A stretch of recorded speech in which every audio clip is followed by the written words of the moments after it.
Islam, Mahdi, Dajjal, Antichrist, Jesus Christ, and UFOs. Before bringing my research about the above-mentioned title to your esteemed site, I have to explain the reason why I was interested in the subject. According to Islamic sources, we read that Prophet Idris or Andreas and Prophet Isa or Jesus were taken above with their bodies and souls, and they are still living there. There were some transportation vehicles used to take them above. Also, during the Isra, night journey of our Prophet, he was taken from Mecca to Jerusalem with a vehicle called Burak, and from there on he was taken by an elevator called Miraj, and some other vehicles like Rafraf and the wings of angels. Of course, we have to believe again that our Prophet's Isra was done with body and soul. In addition, the first 17 verses of the start chapter, Surah Najm, are also very interesting, saying, he was on the uppermost horizon firstly. Then he drew near and came down, till he was 2 balls length or even nearer. He is nor a liar, neither someone who goes astray, or his eye did not err. We have seen this before in the Sidr Muntaha.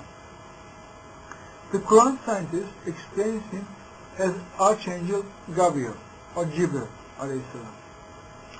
saying thusly humans managed to transfer light from one place to another. This was something we thought imaginary when we watched the television serial Star Trek years ago, where people were transported from one place to another with special machines in seconds. This last invention is a big step in science.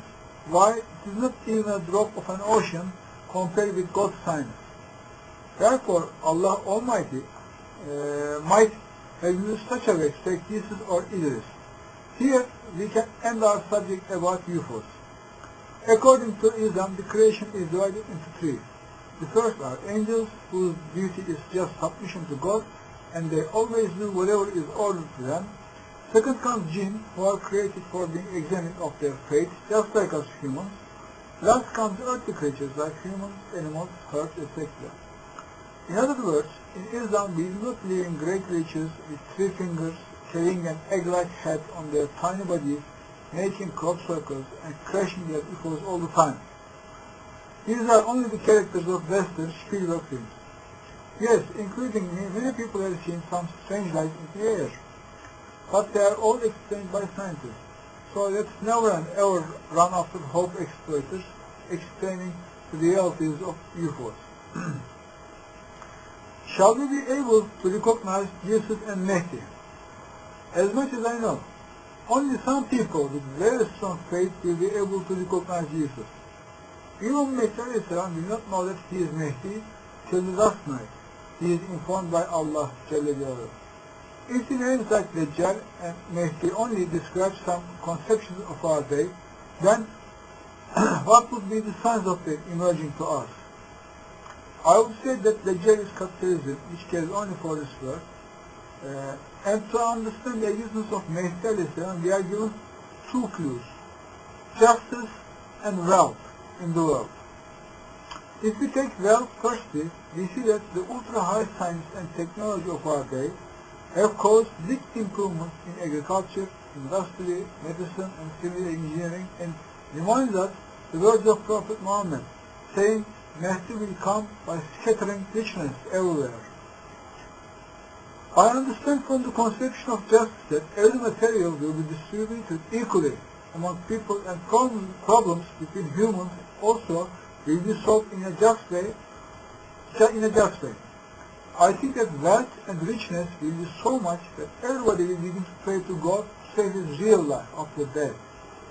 The opportunities in our age have made it easy for people to buy cars, houses, and services of health, communication, education, and transportation are getting cheaper and cheaper every day.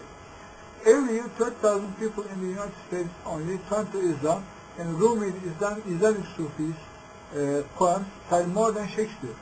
According to me, inshallah, Allah will complete his life very, very soon. Our duty is to thank all the time and ask for Allah's help with patience and praying, with salah and sabr, and to protect our faith. instead of being Dajjal soldiers running after only for the goods of this world, we must prepare to be the soldiers of Mahdi by working for this world as if we shall never die, and working for our eternal life as we are going to die tomorrow. Thank you, guys.